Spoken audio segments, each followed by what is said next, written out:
Quels sont justement les grands axes majeurs de votre projet stratégique ? Alors, projet stratégique, déjà, on s'est rendu compte que pendant la crise, c'est une idée qu'on avait déjà depuis 2-3 ans, qui a été mise à l'arrêt pendant la crise, mais paradoxalement, la crise a renforcé notre conviction que les usages changeaient. On a vu des prises de rendez-vous en ligne, on a vu des téléconsultations, on a vu tout ça. Donc on a mis les moyens en parallèle pour justement évoluer fortement sur cette transformation numérique, avec plusieurs innovations, mais la principale, c'est une plateforme qui va être globale, sur un écosystème global Innovi. Et puis des API innovantes. Oui, ouais. Tout à fait. Tout à fait. On s'est basé vraiment sur une colonne vertébrale. Moi, j'aime bien l'appeler comme ça, avec un cœur justement Daedalus. On en parlera un petit peu plus tard. Pourquoi l'intérêt d'avoir un cœur Daedalus. Et sur cette colonne vertébrale, on va venir plugger, raccrocher des applications innovantes, qu'elles soient dans le portefeuille Daedalus, puisqu'il y a un vaste portefeuille d'une société qui est mondiale, mais également des sociétés qu'on va aller dénicher, que ce soit Daedalus ou nous, pour venir apporter la nouveauté sur une séquence de plusieurs mois. C'est ça aussi l'idée, d'être en perpétuelle évolution. Des applis à forte valeur ajoutée, aussi bien pour les professionnels de santé que pour les patients. Oui, tout à fait. La plateforme, elle est vraiment globale. C'est vraiment la gestion de parcours de soins des patients, de tout type de patients, patients en bonne santé, mais également des patients avec des maladies chroniques ou des patients qui vivent des événements dans leur vie, comme la grossesse, par exemple, mais également pour faciliter la vie des professionnels de santé, des établissements de soins aussi.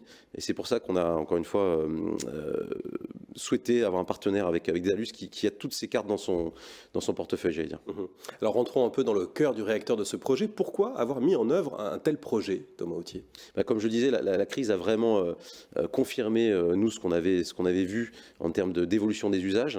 En parallèle, vous en parliez précédemment, le Ségur du numérique santé est en action et c'est vraiment une révolution à ce niveau-là. On va vraiment passer de l'âge de la préhistoire, comme dit Dominique Pont, vraiment sur une place de leader. Et nous, on a voulu vraiment se placer au cœur de cette histoire-là, en étant les premiers. Et on est ravis d'ailleurs de faire partie de tout un tas de projets pilotes qui se mettent en place dans le cadre de ce Ségur numérique du santé, d'accompagner ça sur une plateforme vraiment innovante qu'on co-construit avec Daedalus. La crise Covid, on peut le dire, a renforcé votre vision ? Oui, et puis elle a surtout accéléré les usages, quoi. Maintenant, c'est plus du tout du domaine de la science-fiction ou de quelques initiés d'aller prendre des rendez-vous en ligne. On l'a vu avec ces usages qui sont développés, la téléconsultation, mais il y a d'autres choses qui arrivent, la téléexpertise, tout ce qui était aussi pré-enregistrement en ligne, si on parle des laboratoires, où maintenant les gens arrivent avec un maximum d'informations déjà faites et ça leur permet de gagner du temps dans les laboratoires. Et on peut parler plein de choses sur la partie aussi post-analytique, sur le rendu de résultats. Là aussi, les gens, c'est plus du tout anodin. Je veux dire, 100% des personnes quasiment récupèrent leurs résultats en ligne si on parle des tests Covid. Donc on s'est dit qu'on voulait transformer l'essai et ça n'a fait que renforcer vraiment notre conviction de cette évolution majeure qui, encore une fois, arrive en parallèle du Ségur du numérique santé. Donc c'était le moment, quoi. Le bon timing. Exactement. Comment s'organise un tel projet ? On s'appuie, j'imagine, sur son éditeur principal. Suivez mon regard. Oui, tout à fait. Non, mais on peut le dire. Nous, alors, pour être complètement clair dans notre cheminement, on y avait pensé avant la crise Covid, pendant la crise Covid, on s'est rendu compte que c'était important qu'au cœur du système, il y ait l'éditeur principal. Il a d'autres qualités, on en parlera, notamment un portefeuille vraiment important de sociétés innovantes, et Ibrahima, qui est directeur de cette branche d'innovation de Daedalus, en parlera mieux que moi, mais vraiment d'avoir quelqu'un qui soit au cœur du système, ça permet de faciliter vraiment les choses. Et puis on est vraiment rentré, on est sorti de la relation, je le dis, fournisseur-client, pour vraiment une vraie relation de partenariat. Et ça, c'était ce qui était intéressant, et ce qui est intéressant dans ce projet, parce qu'il débute à peine, et c'est ce qu'on a trouvé chez Daedalus, et on a pas mal discuté, on s'est ajusté, mais au final, on est content de cette collaboration. Et au final, c'est du jamais vu.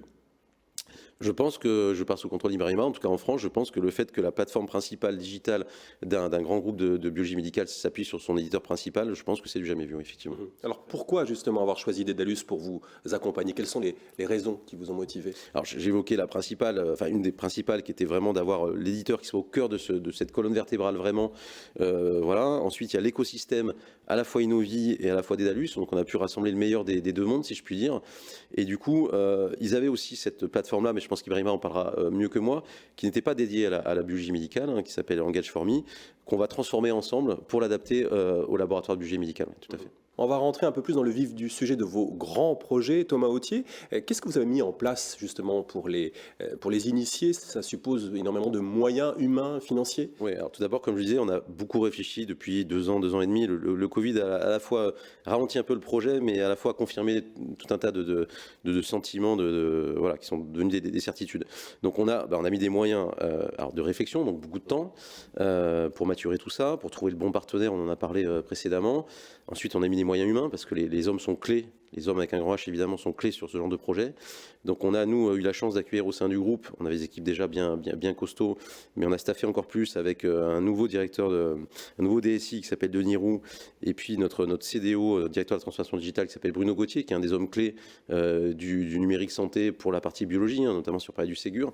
Et ça a permis vraiment d'accélérer le projet, ça a permis aussi d'apporter d'autres idées, de compléter la vision qu'on avait, d'autres sociétés potentielles, voilà, et puis évidemment des moyens financiers, parce que c'est un projet qu'on a co-construit avec Dédalus, qui va se projeter en termes de déploiement opérationnel sur 15 mois, sans effet tunnel. C'est vraiment des discussions qu'on a eues ensemble, parce qu'on voilà, ça vit, donc on ne pouvait pas se permettre d'aller déclencher une plateforme et puis se donner rendez-vous dans 1 an et demi, 2 ans, et qu'on va suivre au minimum pendant 5 ans avec Dédalus, et ça va vivre sur des choses qui sont déjà contractualisées, planifiées, budgétées, mais aussi des choses qui peuvent arriver à tout moment, et on en a repéré pas plus tard qu'il y a quelques jours.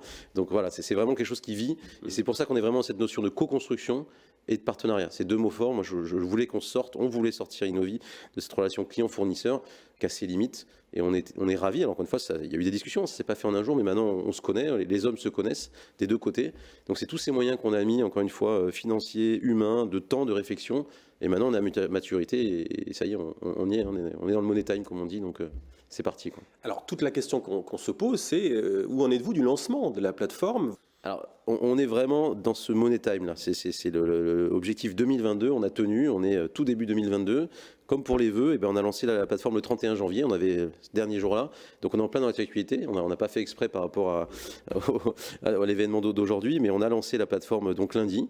Et elle s'accompagne d'un environnement, d'un changement de paradigme global. C'est-à-dire qu'on a fait évoluer déjà le nom des laboratoires Innovi, puisqu'on avait un manque de visibilité. On avait des filiales qui avaient leur nom historique. Donc, toutes se sont vues apposer devant leur nom, par exemple, pour parler de Biofutur, Innovi Biofutur, Innovi Labo Sud, Innovi GenBio.